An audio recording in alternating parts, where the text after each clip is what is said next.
Hey Robbie, how you doing? Thank you for the invite um, to your channel. I really appreciate it. For all those that don't know, my name is Philip. I'm the host and the creator and founder for Toon Tactics TV, and this is my take on our game this Saturday, 12:30 at St James's Park. I'll start off with a perspective. My channel, by the way, is called Toon Tactics TV. You can find us on YouTube. You can find us on Instagram and TikTok, and just give you guys a perspective, a Newcastle United fans perspective on this game. I'll start off by saying that you guys, Tottenham, come in as favourites for this game. It's really good to see where you guys have been at in terms of your form. Obviously, especially in your looking at your last 5 games, you guys have obviously you have only lost one game. That one was to Fulham. You've beaten Palace. You've beaten West Ham, and no, you've drew with West Ham, but you beat that Forest. That was the last game that I saw. And one of the strengths, talking about your strengths, number one, you come in good form, but talking about your strengths and what you guys are is especially how you overload your wings and the cutbacks that you guys do. That's what really undone Forest at the time. But also, Forest tried to do a counter-attacking play against you guys. But the problem was you've got Mickey Van der Ven, who's got a rapid pace and is able to collect the ball. And if it goes past Van der Ven, you've got Vicario, who's very quick off his line and acts as a very, very good super keeper. So that nullified for us for a period of time. And I know obviously people say, and it's been for a little while, that you start quite slowly. So your first halves aren't that great. But I think that's the times where you guys spend time probing to see what other teams about, figuring out for yourselves. And that's why in the second half that you guys tend to kick on. Obviously, in that Nottingham Forest game, you guys took off Sarr and Basuma, and you was able to bring on Højbjerg and Bentancur, and you really took hold of the game and beat Forest. So going on to us, I mentioned that obviously you guys come in good form. You've got really good way about your attacking play. You're really, really aggressive in your front pressing, in your front pressing, to the point where, especially in the Forest game, I just saw Romero and Van der Ven at the back, and they're the ones that scored. And your midfield were pressing up high, your forwards are pressing up high, doing extremely well in that part. And the cutbacks, like I said, were the things that undone Forest. So I was really impressed by that. So from a Newcastle's perspective, seeing Tottenham come down to our ground, I think those are the areas where I think you will be able to exploit us. I think you come in favourites into this game because number one, you got a really good team, and you're going to overload those wing plays. You're going to do the cutbacks. At the moment, we struggle with that a little bit. We struggled, even though we beat Fulham. We struggled with Fulham especially for the first half, 60 minutes. They were overloading the wings. They were really hurting us. We have a lot of injuries, and our back four has been shifted a lot of times. So you guys will potentially exploit that. And so that's where our areas are the weakest.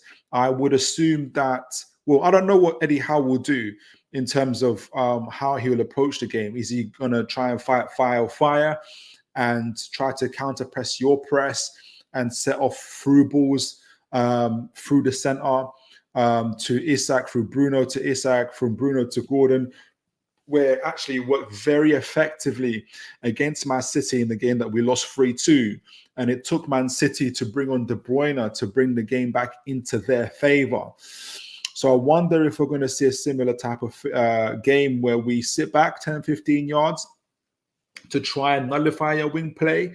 Is Eddie Howe just going to say, you know what, we'll give you the wings, but we'll hold the center, and we'll use Bruno to spray the ball onto Isak, onto Gordon, or to even hold on to a bit, draw some fouls as well.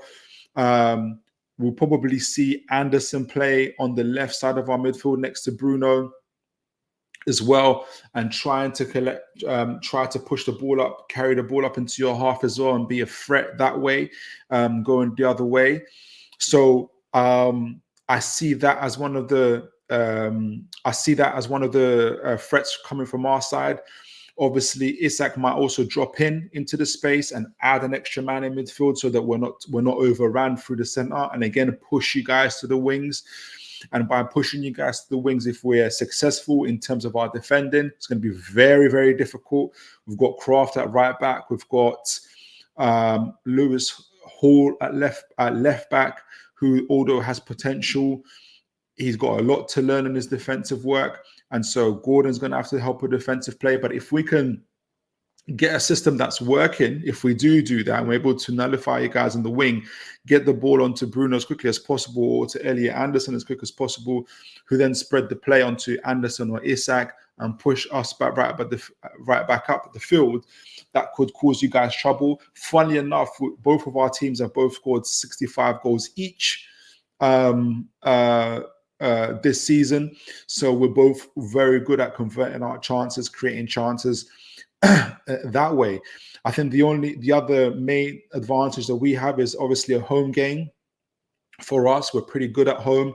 That's what's kept us at least battling in the top half of the season this season, despite the injuries, despite the numerous games we've had to play.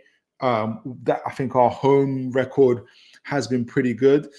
And so I don't know where Tottenham are psychologically. What if you guys don't have a good half as you haven't done before? What if you struggle to work us out?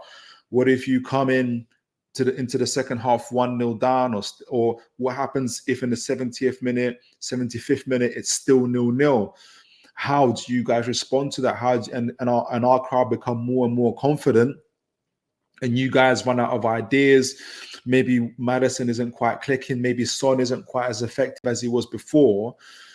What is your plan B? Are you able to work those games out? I think one of the statistics that points to where you probably can work things out is that the fact that you've come back from a goal down. You're one of the teams that have come back from behind a lot and been able to do that. But as I said, if in this game, in terms of our strengths, if you guys haven't scored or behind, come by the 75th minute, for instance, what is your response going to be? And because we've still got Isak, we've still got Gordon, Barnes will probably come off the bench, and all of these guys can convert. We scored as many goals as you guys have this season, and so that would be the danger to you guys in terms of losing the game. I think I make you favourites. You will have most of the ball. You will hit us on the flanks. You'll take control probably of the centre of the midfield as well. I imagine Basuma and Sarr will play, even though they got substitute in the second half, in the first going into the second half of last game. But I think that probably was a one-off, and they'll be playing.